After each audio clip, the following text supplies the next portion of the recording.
हरिओम। आज हम लोग कक्षा सप्तम का पाठ प्रार्थना पढ़ने वाले हैं। इस पाठ के कवि हैं सुमित्रा नंदन पंत। ये एक छायावादी कवि हैं। इनको एक अन्य नाम से भी जाना जाता है, गोसाई दत्त के नाम से भी इनको जानते हैं। इनका जन्म 20 मई 1900 को कौशानी उत्तराखंड में हुआ था।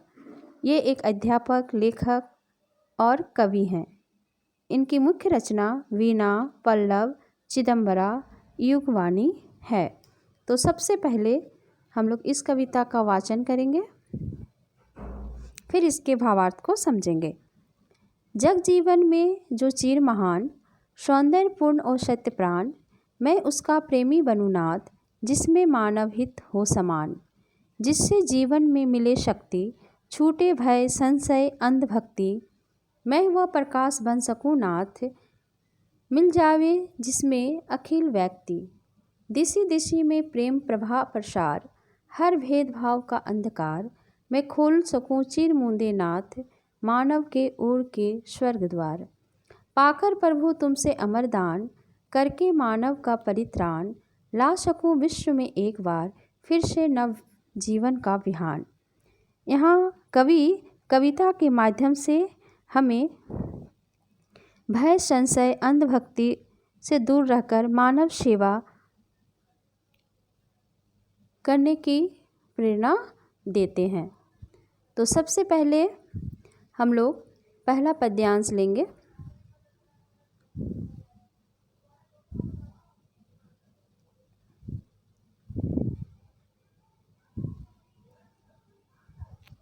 पहला पद्यांश है,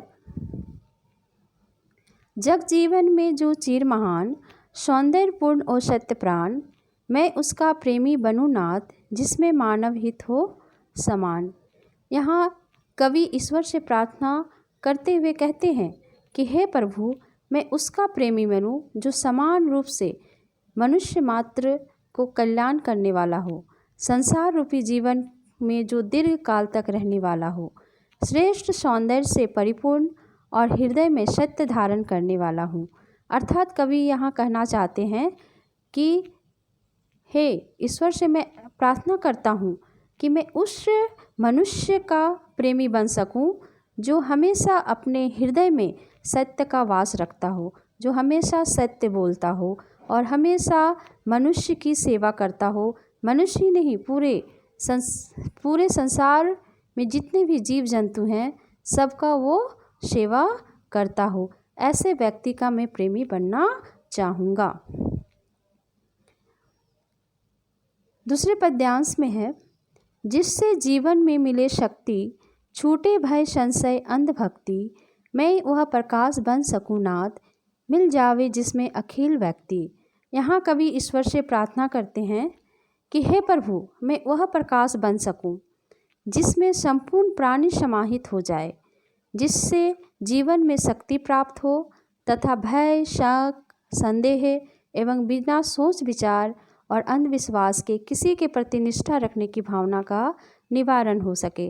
अर्थात यहाँ कवि कहना चाहते हैं कि मैं ऐसा एक अपना व्यक्तित्व बनाना चाहता हूँ जिसमें सिर्फ सत्य का वास हो, और मैं एक ऐसा शक्ति अपने अंदर लाना चाहता हूँ कि मेरे मन में जो भी भय है, जो भी शक है, जो संदेह है, वो समाप्त हो जाए, अंधविश्वास हमेशा के लिए खत्म हो जाए और मैं दूसरों के प्रति हमेशा निष्ठा भाव रख सकूं और मानव की सेवा कर सकूं। तीसरे पद्यांश में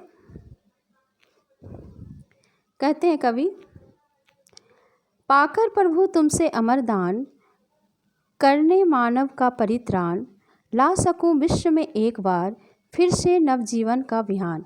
यहाँ तीसरा पद्यांश जो एक है, दिशि दिशि में प्रेम प्रभा प्रसार, हर भेदभाव का अंधकार, मैं खोल सकूं चीर मूंदे नाथ, मानव के ओर के स्वर्ग द्वार। इसमें एक हम लोग के पाठ्य पुस्तक में नहीं है। इसमें कवि यही कहना चाहते हैं कि हर दिशा में वे प्रेम का भाव फैलाना चाहते हैं, जहाँ भी अंधकार है उसे दूर करना चाहते हैं।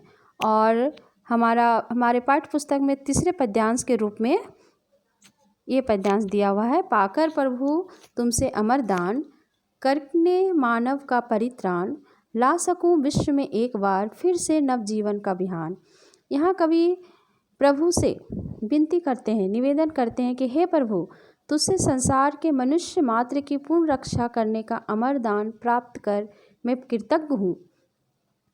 मुझे ऐसी शक्ति दो कि मैं एक बार पुनः नए जीवन का प्रातः काल ला सकूं, अर्थात प्राणी मात्र को सुखी और समृद्ध बना सकूं। यहाँ तीसरे पद्यांश में कवि ईश्वर से प्रार्थना करते हैं कि मेरा जो जीवन है वो दूसरों की सेवा में लग सके, तभी मैं परिपूर्ण हो पाऊंगा, तभी मैं अपने मनुष्य जीवन को सार्थक बना पाऊंगा। वे प्रभु से वरदान मांगते हैं, एक ऐसा निवेदन करते हैं कि वह इस जीवन में सभी प्राणियों की सेवा कर सके और उनके दुख को दूर कर सके और सबको सुखी और समृद्ध बना सके। ऐसी शक्ति का वे आह्वान करते हैं। वो ईश्वर से ऐसी शक्ति मांगते हैं कि वो सभी मनुष्य के कल्याण कर सके और इस कल्याण करके पूरे संसार में एक नए जीवन की स्थापना करना चाहते हैं, नव विहान की स्थापना करना चाहते हैं। इस प्रकार पूरे कविता में कवि एक सार्थक व्यक्ति बनने की बात कहते हैं। अतः पूरे कविता में यही कहा गया है कि प्रस्तुत कविता में भय, संशय, अंधभक्ति से दूर रहकर मानव सेवा और भाईचारे की स्थापना पर बल दिया गया है।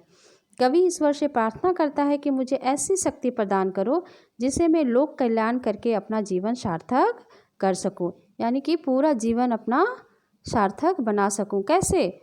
लोगों की सेवा करके और अपने मन से दुख, भय और संशय, संदेह और बुराई को दूर करके। इसमें कुछ कठिन शब्द भी दिए हुए हैं। कठिन शब्द के अर्थ इस प्रकार हैं। सौंदर्य, सौंदर्य का अर्थ है सुंदरता।